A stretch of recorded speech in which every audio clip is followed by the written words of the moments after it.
daftar antrian itu dari mulai belasan tahun sampai mendekati 50 tahun. Betul. Tentunya keberadaan BPKH ini sangat amat dibutuhkan ya. Betul. Amat dibutuhkan karena sampai hari ini pengelolaan keuangannya ya boleh kita bilang ini transparan, akuntabel dan lain sebagainya ya, dan dikelola secara profesional dan oleh orang-orang yang profesional. DPR itu mendorong bagaimana kinerja BPKH kemudian BPH itu bersinergi agar kedua institusi ini gitu kan ya, di dalam pengelolaan dana haji kemudian juga di dalam penyelenggaraan ini berjalan sesuai relnya. Kan sudah pasti ya bahwa kegiatan BP Haji ini dari mana sumber dananya? Pasti dari BPKH.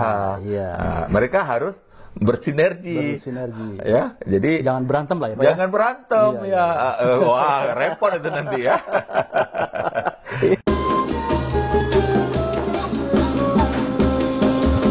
Assalamualaikum warahmatullahi wabarakatuh. Waalaikumsalam warahmatullahi wabarakatuh. Pemirsa pada Suara TV, saya sekarang bersama dengan Bapak HM Husni, SEMM.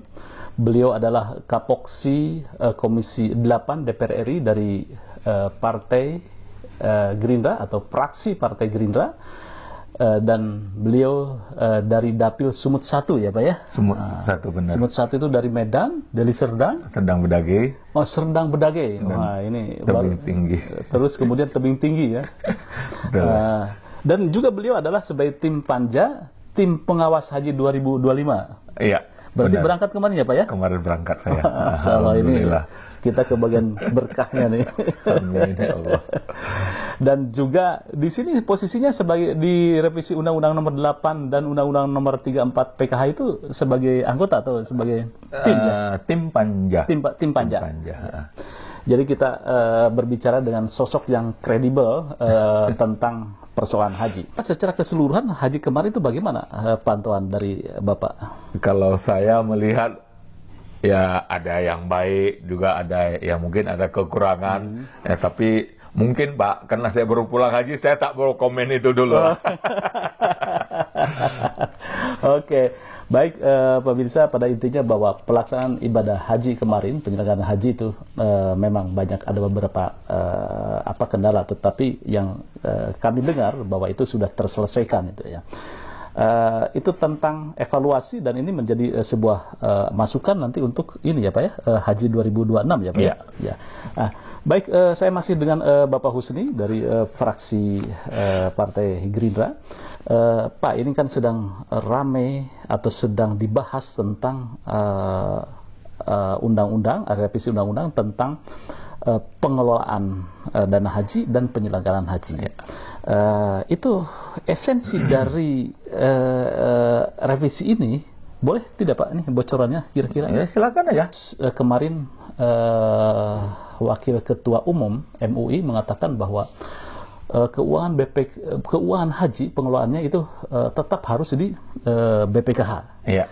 Kemudian ada pemisahan antara penyelenggara haji dan pengelolaan dana haji. Nah, kira-kira ini bagaimana ini tanggapan Dewan? Apakah ini selaras dengan revisi undang-undang yang sedang dibahas atau bagaimana Pak? Jadi begini. Sekarang Komisi 8 membahas 2 RUU. Yang satu masalah perhajian, penyelenggaraan haji. Yang kedua masalah keuangan haji. Betul. Ya, yang satu revisi RUU nomor 34 tentang masalah penyelenggaraan ibadah haji.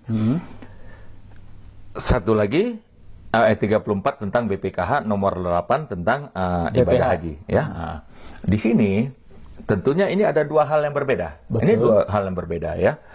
Apalagi hari ini kita mempunyai daftar tunggu mendekati 5,5 juta calon jemaah haji. Dan kita juga bisa melihat daftar antrean itu dari mulai belasan tahun sampai mendekati 50 tahun. Betul. Tentunya keberadaan BPKH ini sangat amat dibutuhkan ya. Betul. Amat dibutuhkan karena sampai hari ini pengelolaan keuangannya ya boleh kita bilang ini transparan, akuntabel dan lain sebagainya ya, dan dikelola secara profesional dan oleh orang-orang yang profesional. Itu yang pertama.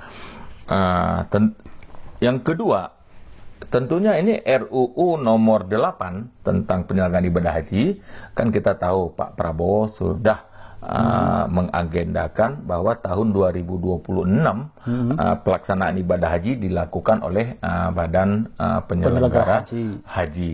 Jadi sedangkan hari ini Kerajaan Arab Saudi membuat peraturan-peraturan yang sangat baik untuk para calon jemaah haji. Contoh seperti adanya kartu nusuk. Adanya kartu nusuk, apa yang terjadi untuk seluruh jamaah haji, bukan hanya di Indonesia dan seluruh dunia. Sekarang pelaksanaan ibadah haji jauh lebih tertib, jauh lebih aman yang dilaksanakan oleh pemerintah Arab Saudi. Kenapa? Dulu kita masih melihat ada jemaah-jemaah haji yang bisa tidur di jalan, di pelataran masjid. Sekarang bersih, tidak ada ya? Tidak ada sama sekali. Kalau tak ada nusuk, tidak bisa masuk wilayah Masjidil Haram. Apalagi tahun 2025 ini nggak ada yang namanya visa furodah, nggak ada. Jadi sebetulnya Kerajaan Arab Saudi telah melakukan langkah-langkah yang sangat luar biasa tentang penyelenggaraan ibadah haji ini. Kita di dalam negeri sendiri, itulah tugas kita melakukan revisi Undang-Undang nomor 8 tentang masalah perhajian, supaya kita bisa mengikuti gelombang daripada keputusan-keputusan yang dibuat oleh Kerajaan Arab Saudi itu sendiri. Kalau nggak kita ketinggal, ya kan? Karena boleh dibilang di sana sudah berbasis IT, teknologi, nggak ada lagi apa namanya analog. Ya kita mau gelang sudah tidak ada lagi. Sudah tidak ada. Ya, kemana-mana dia harus pakai nusuk yang di scan itu kan. Betul. Jadi begitu di scan akan ketahuan dia kloter berapa, tinggalnya di mana, kemudian dan lain sebagainya tentang data-data si jemaah haji itu sendiri. Sangat luar biasa saya pikir. Nah, kemudian kontekstualitasnya dengan pembahasan RUU tentang penyelenggaraan haji seperti apa? Apakah itu dimasukkan ke situ? Ya, kita akan melihat memasukkan tentang apa yang dilaksanakan oleh pemerintah Arab Saudi harus disesuaikan. Kalau enggak, contoh, ini salah satu contoh ya. Dulu kita banyak mengirim tenaga kesehatan, banyak mengirim tenaga dokter. Ternyata tahun 2025 ini tak boleh dokter kita melakukan tindakan medis di sana, tidak boleh sama sekali.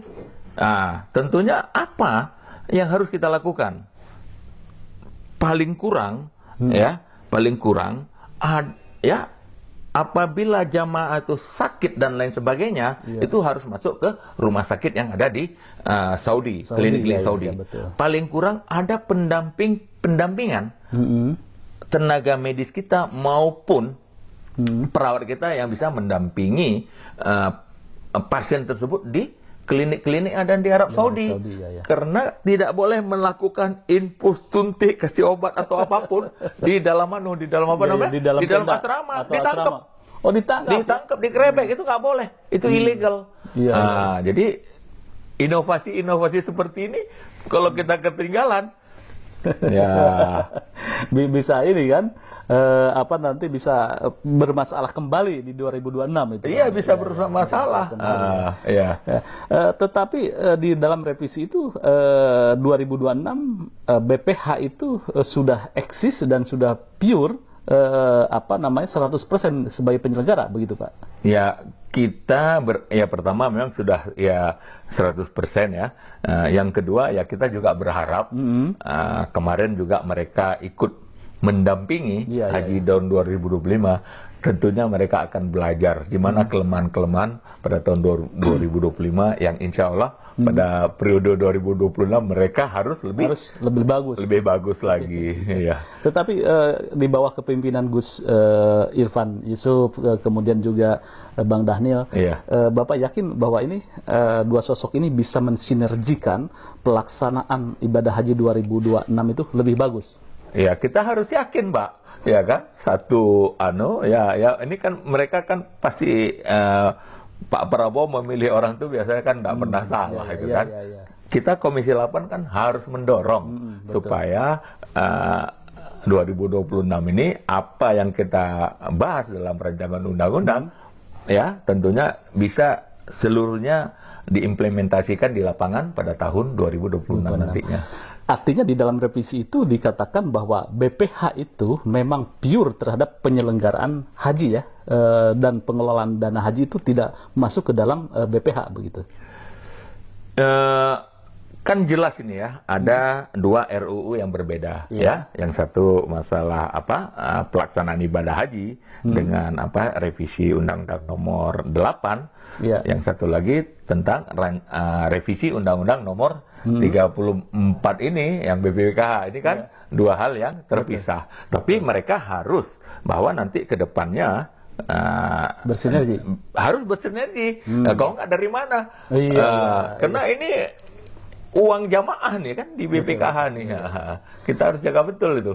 Jadi DPR itu mendorong bagaimana kinerja BPKH kemudian BPH itu bersinergi agar kedua institusi ini gitu kan ya, di dalam pengelolaan dana haji kemudian juga di dalam penyelenggaraan ini berjalan sesuai relnya. Artinya BPKH berjalan sesuai relnya, kemudian BPH berjalan sesuai relnya.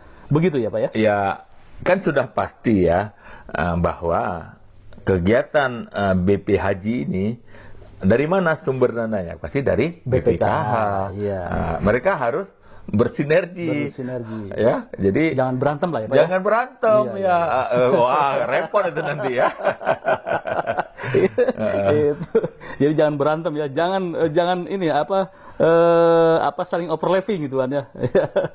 Apa yang menjadi tugas dan wewenang masing-masing itu aja jalankan. Betul. Jadi kita selaku DPR RI Komisi 8 kita di bidang pengawasan saja. Pengawasan ya. Terima kasih Bapak. Ini salam buat Pak Prabowo. Terima kasih. Jangan lupa like, share, subscribe. Wassalamualaikum warahmatullahi wabarakatuh. Waalaikumsalam warahmatullahi wabarakatuh.